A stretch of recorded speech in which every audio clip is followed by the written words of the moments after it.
I thought I knew who I was until a stranger at the pharmacy shattered my entire life with 5 words. She went missing 25 years ago. My name is Jessica Thompson, and this is the story of how I discovered that everything I believed about myself was a lie. It started on a rainy Tuesday afternoon in Portland. I was standing in line at Walgreens, feeling miserable with a sinus infection, when an older woman turned around and stared at me like she'd seen a ghost. Her face went completely white. Her hands started shaking, and then she said something that changed everything. "You look just like my sister." Now, I've heard that before. People always tell me I remind them of someone. My best friend Ashley says I have one of those faces. Generic. Familiar.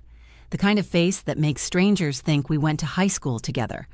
So I smiled politely, the way you do when someone says something random in public. But this woman didn't smile back. Instead, tears started forming in her eyes. "She went missing 25 years ago," she whispered. That's when my polite smile started to fade. There was something in her voice, something raw and desperate that made my skin prickle. I laughed nervously, trying to lighten the moment. "I'm sorry to hear that. What was her name?" She stared at me for what felt like forever. Then she said 2 words that made my blood run cold. "Your name." The prescription bottle I was holding slipped from my hand. I watched it fall in slow motion, heard it hit the linoleum floor with a crack. Little white pills scattered everywhere, rolling under the candy display, bouncing off the woman's sensible brown shoes, but neither of us moved to pick them up. "My name?" I repeated, my voice barely a whisper. "Rachel," she said. "Rachel Marie Anderson. My middle name is Rachel, Jessica Rachel Thompson. My parents told me they named me after my grandmother, but I'd never met her. She died before I was born.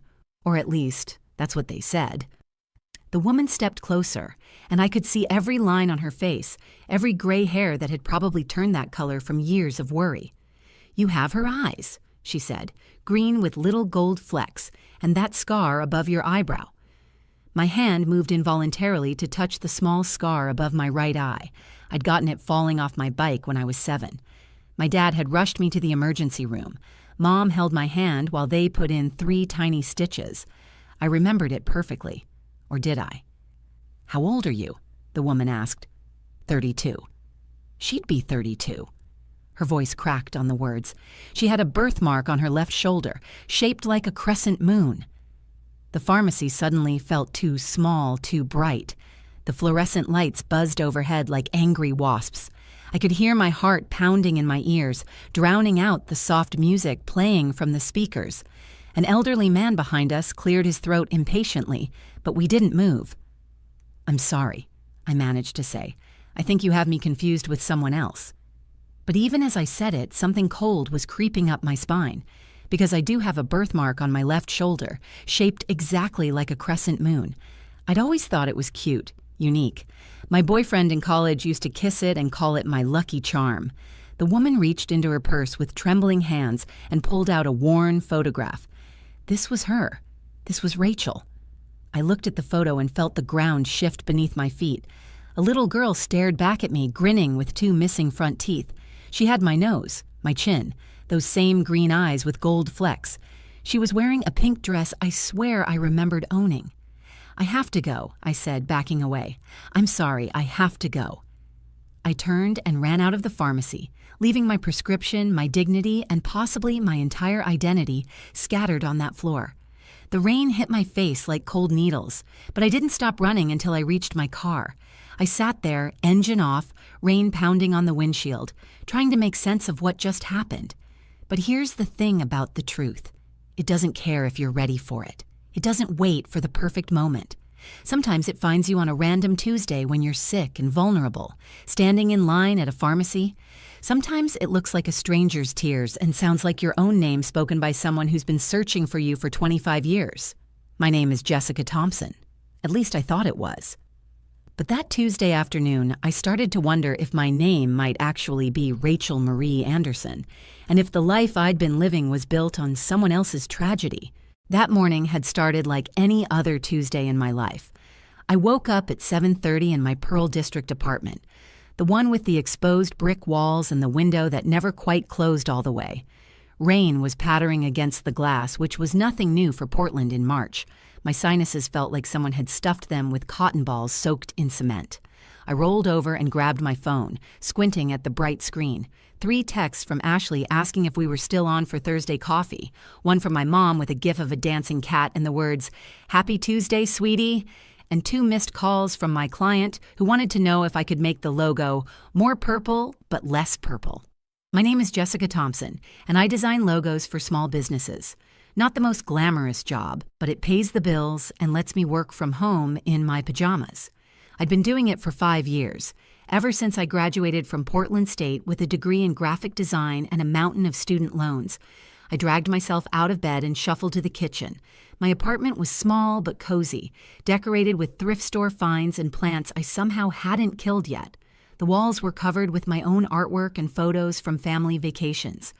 There was one of me and my parents at Crater Lake when I was 15, all of us squinting in the bright sun. Another from my college graduation, my dad looking proud in his only suit, my mom crying happy tears, Susan and Michael Thompson, the best parents anyone could ask for. Mom worked as a pediatric nurse at OHSU, coming home with stories about brave kids and grateful parents. Dad was an accountant at a firm downtown, the kind of guy who got excited about tax season and actually enjoyed balancing checkbooks. They'd been married 35 years and still held hands when they walked. I made myself tea with honey, hoping it would help my throat. As I waited for the water to boil, my phone rang. Mom's face appeared on the screen, smiling in that photo I'd taken at her birthday dinner last year. "Morning, sweetie," she said when I answered. "How are you feeling?" "Like someone filled my head with concrete," I croaked. "Did you call the doctor? You know how you get with sinus infections. Remember that time in high school when you let it go too long and ended up with pneumonia?" I did remember. Mom had stayed home from work for 3 days, making me soup and forcing me to drink what felt like gallons of water. She'd slept on a chair in my room because she was worried about my breathing. "I'll go to the walk-in clinic," I promised. "Good. Oh, and don't forget about Emma's wedding next month. Aunt Karen called yesterday to make sure you got the invitation. You know how she gets about RSVPs. Emma was my cousin, Aunt Karen's daughter. We'd grown up together, spending summers at the coast, building sandcastles and searching for shells. The Thompson family was small but close. Just my parents, Aunt Karen and Uncle Bill, and their 2 kids. My grandparents had all passed before I was born, which I'd always thought was sad. No stories about Grandma's cookies or Grandpa's war tales like other kids had. After I hung up with Mom, I took a shower, threw on my dad's old University of Oregon sweatshirt and some jeans, and headed to the walk-in clinic. The doctor confirmed what I already knew: sinus infection. She sent me off with a prescription for antibiotics and instructions to rest. The rain had picked up by the time I left the clinic. I sat in my Honda Civic for a moment, debating whether to fill the prescription now or just go home and sleep. Responsibility won. The Walgreens on Northwest 23rd was only 5 minutes away. I found a parking spot right in front, which felt like a small miracle. Inside, the pharmacy was busy but not packed. An elderly man was arguing about insurance coverage. A young mom was juggling a toddler and a prescription bag. Normal Tuesday afternoon stuff. I handed my prescription to the pharmacy tech, a kid who looked about 12 but was probably in college. 20 minutes, he said without looking up. So I wandered the aisles, picking up things I didn't need. Chapstick, a magazine with spring organizing tips on the cover, a bag of cough drops, normal things for a normal person living a normal life. If someone had told me that in 20 minutes everything I believed about myself would crumble, I would have laughed. I was Jessica Thompson. I had baby pictures on my parents' mantle starting at age 3. I had a birth certificate, a social security number, a history. But histories, I was about to learn, can be rewritten. And sometimes the most ordinary moments are just the calm before everything changes. The pharmacy line moved slowly. I shifted my weight from foot to foot, trying to ignore the pressure in my sinuses. The woman in front of me was buying what looked like half the gardening section: gloves, plant food, and one of those little hand shovels. She had gray hair pulled back in a neat bun and wore a cardigan that reminded me of something my mom would own. When she turned around to leave, our eyes met. The change in her expression was instant and terrifying. Her face went from pleasant distraction to complete shock, the color draining away like someone had pulled a plug. Her mouth opened slightly, and the bag of gardening supplies slipped from her hand. "Oh my God," she whispered. I bent down to help her pick up the scattered items. "Are you okay? Do you need to sit down?" She grabbed my wrist as I handed her the gloves. Her grip was stronger than I expected. "You look just like my sister." I straightened up, gently pulling my hand back. "People say I have one of those faces." "No," she shook her head violently. "No, you don't understand. It's not just a resemblance. It's everything. The way you tilt your head, your nose, your eyes, even that scar." Her finger pointed to the small mark above my right eyebrow. I touched it reflexively, the way I always did when someone mentioned it. "I got this falling off my bike." "When you were 7, she said. It wasn't a question. "How could you possibly know that?" "Because Rachel got that scar when she was 7, 2 weeks before she disappeared." Her voice cracked on the last word. "She was trying to ride without training wheels, hit a rock and went over the handlebars. 3 stitches at St. Mary's Hospital." The pharmacy suddenly felt too warm. I could hear the blood rushing in my ears. "I think you're confused. My name is Jessica." "What's your full name?"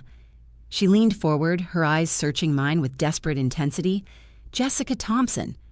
The words came out automatically. Then I added, without thinking, "Jessica Rachel Thompson." The woman made a sound like she'd been punched. Her purse hit the floor. "Rachel, your middle name is Rachel." "It's a common name," I said, but my voice sounded strange to my own ears.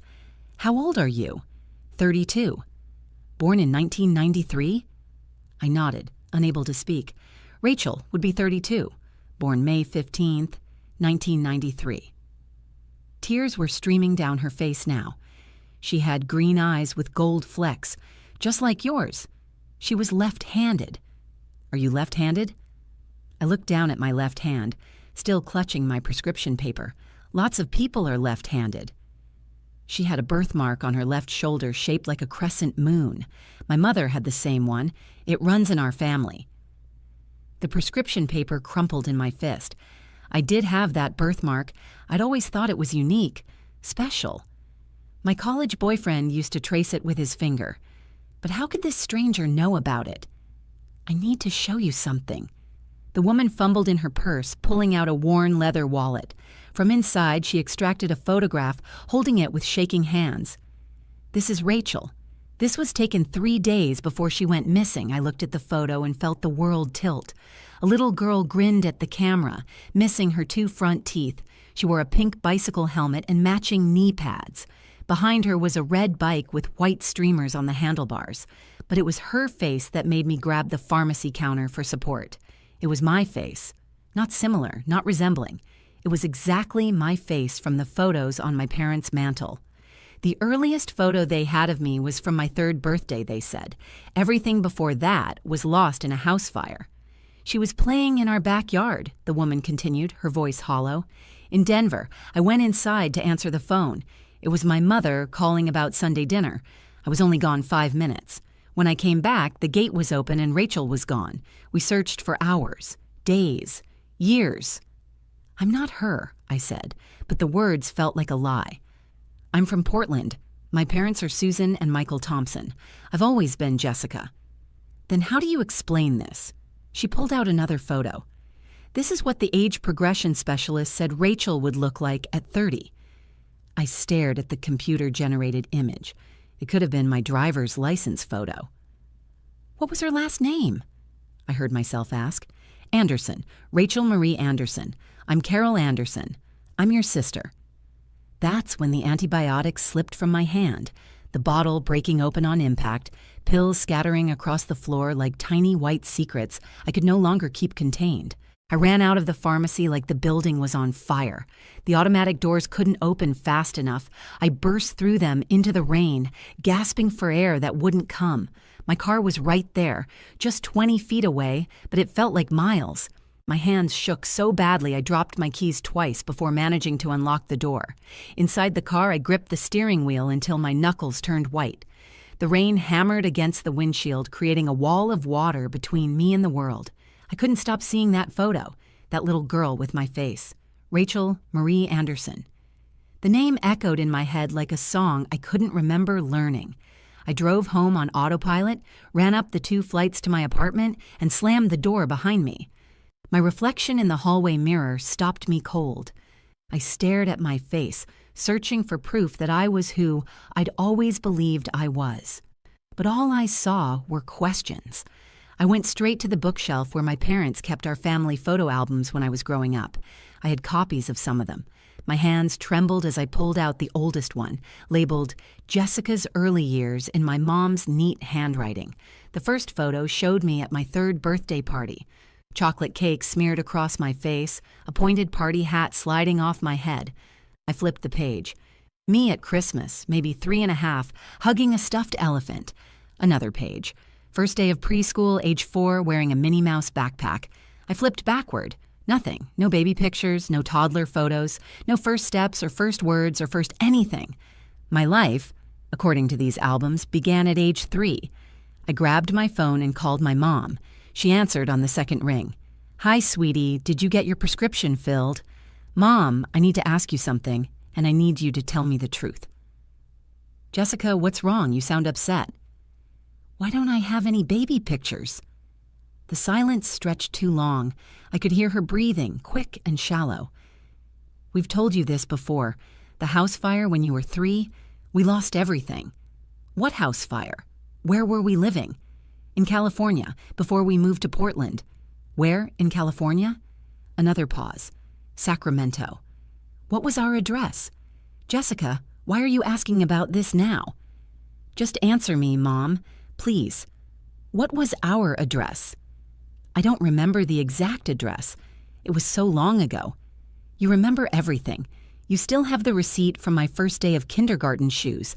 How can you not remember where we lived?" "Jessica, you're scaring me. What's going on?" I hung up. My hands were shaking so hard I could barely hold the phone. I went to the bathroom and stood in front of the mirror, pulling my shirt off my left shoulder. There it was, the birthmark I'd never really thought about, shaped exactly like a crescent moon. I called Ashley. "Can you come over? Right now?" "Jess, I'm at work. What's wrong? Yep, please, I need you." 20 minutes later, she was at my door, still in her dental hygienist scrubs. I told her everything, the words tumbling out in a rush. The woman at the pharmacy, the photos, the missing sister named Rachel, the birthmark. Ashley listened, her face growing more concerned with each detail. "Okay, let's think about this logically. It could be a coincidence. Rachel is a common name. Lots of kids fall off bikes. And the birthmark? And the fact that I have no photos before age 3, and that my parents can't remember where we lived. Maybe they're telling the truth about the fire. Then why can't they remember the address? Why have they never taken me back to California to show me where we used to live? Why don't I know any family friends from before Portland?" Ashley bit her lip. "What do you want to do?" "I need to know the truth." I pulled out my laptop and opened Facebook. "Help me find her." It didn't take long. Carol Anderson, retired teacher, lives in Portland. The profile picture showed her with what looked like grandchildren. Her cover photo was a garden in full bloom. "That's her," I whispered. "That's the woman from the pharmacy." I clicked on her photos, scrolling through years of family gatherings, holidays, ordinary life. Then I found it. An album titled Never Forgotten. My finger hovered over it for a moment before clicking. The first photo knocked the breath out of me. A family portrait. A younger Carol, maybe early 30s, with a man who must have been her husband, a girl about 10 years old, and a younger girl about 7, with a gap-toothed grin. The caption read, "The last photo of our complete family." Rachel went missing 2 weeks later. We never stop hoping. I stared at that little girl's face, at my face. "Oh my God," Ashley whispered. "Jess, you need to meet with her." I nodded, my throat too tight to speak. With trembling fingers, I typed out a message. "Mrs. Anderson, this is Jessica from the pharmacy. I think we need to talk." 3 days later, I sat across from Carol Anderson at a small cafe on Hawthorne. She'd responded to my message within minutes, suggesting we meet somewhere public but quiet. I'd barely slept since the pharmacy encounter, spending my nights staring at photos and searching for memories that didn't exist. Carol arrived carrying a large tote bag and a manila folder. Her eyes were red-rimmed, like she'd been crying for days. Maybe she had been. She sat down carefully, as if sudden movements might scare me away. "Thank you for meeting me," she said softly. "I know this must be overwhelming." I nodded, not trusting my voice. She pulled out the manila folder first, spreading its contents across the small table. Newspaper clippings, missing person flyers, police reports, an entire life documented in desperate searches. "This was in the Denver Post," she said, pointing to a headline. "Local girl vanishes from backyard." The article was dated June 3rd, 1998. We'd just moved to that house, new neighborhood. I thought the fence was secure. She showed me another clipping. Rachel Marie Anderson, age 7, brown hair, green eyes, 42 inches tall, 45 pounds, wearing a yellow sundress with butterflies, left-handed, scar above right eyebrow, birthmark on left shoulder. My hand went unconsciously to my shoulder. "The police thought she wandered off and got lost," Carol continued. "Then they thought maybe she'd been taken by someone. We had volunteers searching for weeks. My husband took a leave from work.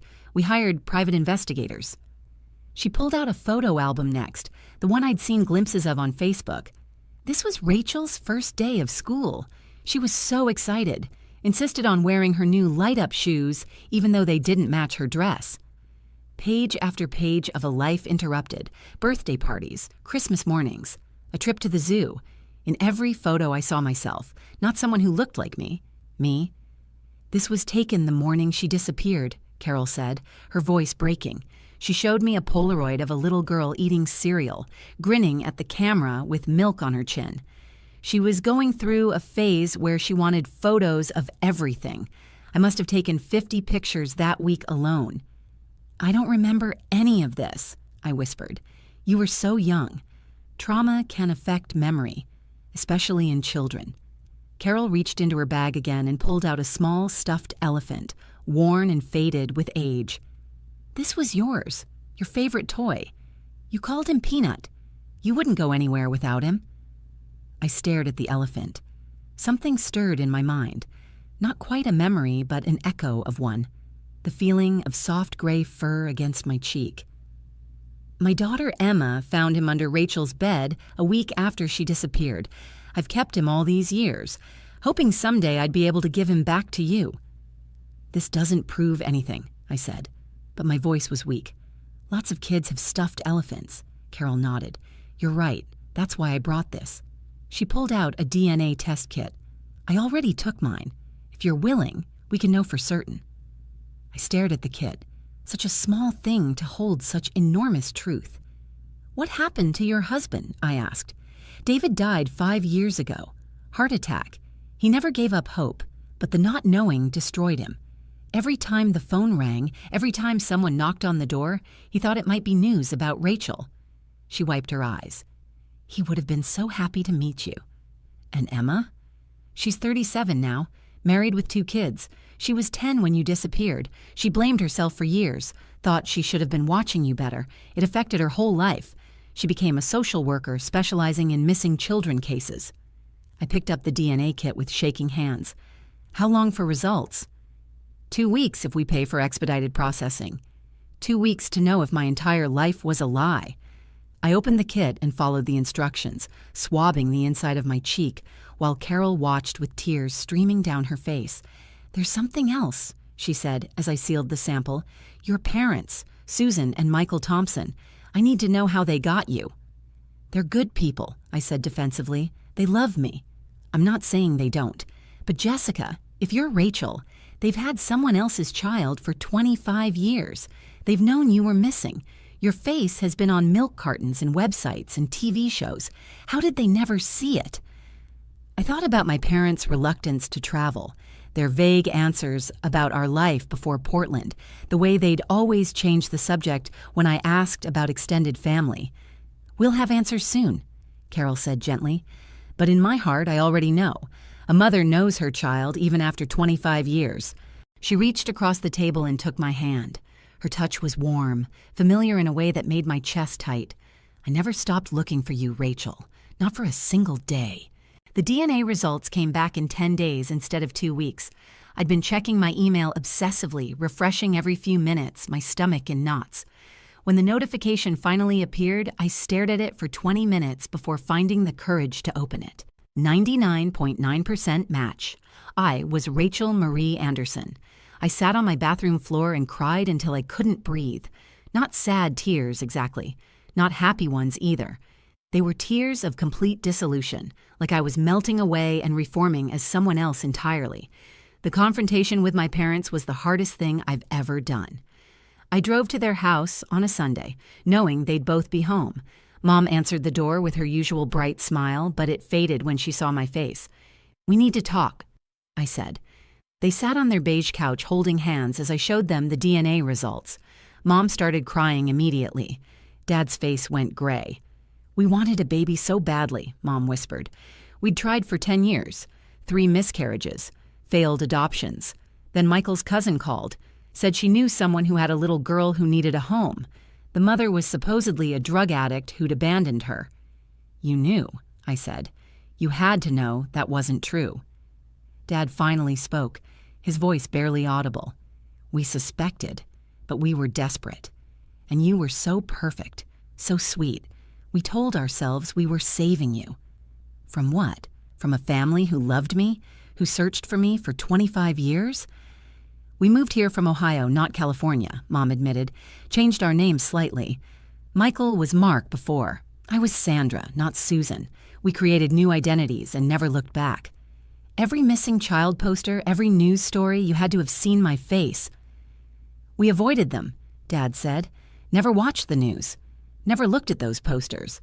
We convinced ourselves you were better off with us." They'd loved me, that was true. Given me piano lessons and helped with homework and cheered at every soccer game. But they'd also stolen me from another family who'd loved me first. They'd let Carol Anderson spend 25 years wondering if her daughter was dead or alive. The legal complexities took months to sort out. My parents faced charges for custodial interference and identity fraud. Their lawyers argued that the statute of limitations had passed, that they'd been good parents, that I'd had a wonderful life.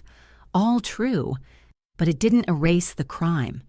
In the end, they received probation and community service. The judge considered their age, their otherwise clean records, and my own complicated feelings about punishment. I didn't want them in prison. I just wanted the truth. Meeting Emma for the first time was surreal. My sister. She looked like me around the eyes, had the same laugh. Her kids, my nephew and niece, accepted me with the simple openness of children.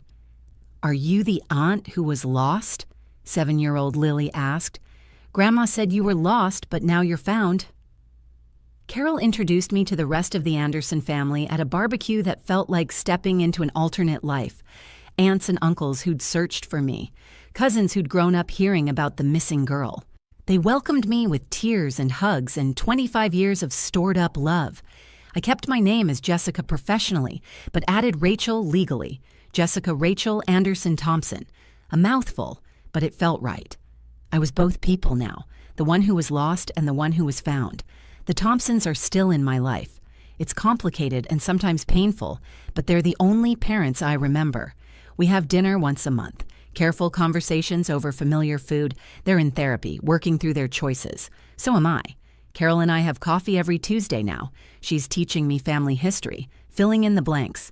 Sometimes she brings Peanut the elephant, and I hold him while she talks. I'm starting to remember things. The swing set in the backyard. The way David used to toss me in the air. Emma braiding my hair. The pharmacy where it all started has become a strange landmark in my life. I still go there, still stand in the same spot sometimes, thinking about how a chance encounter can unravel everything you think you know about yourself. Here's what I've learned. Identity isn't just about who you think you are. It's about who you've been, who you've lost, and who you choose to become. I was stolen, but I was also loved. I was lost, but I was also living. These contradictions don't cancel each other out. They layer together like paint on a canvas, creating something complex and beautiful and entirely mine. My story went viral after the local news picked it up. Strangers message me about their own identity questions, their own family mysteries. I tell them all the same thing. The truth will find you when it's ready. Sometimes in the most ordinary places, like a pharmacy line on a rainy Tuesday, when you least expect your whole world to change. If you found this story meaningful, please share it with others who might need to hear it. Leave a comment about your own experiences with family, identity, or unexpected discoveries. And don't forget to subscribe to our channel for more real-life stories that remind us how extraordinary ordinary moments can be.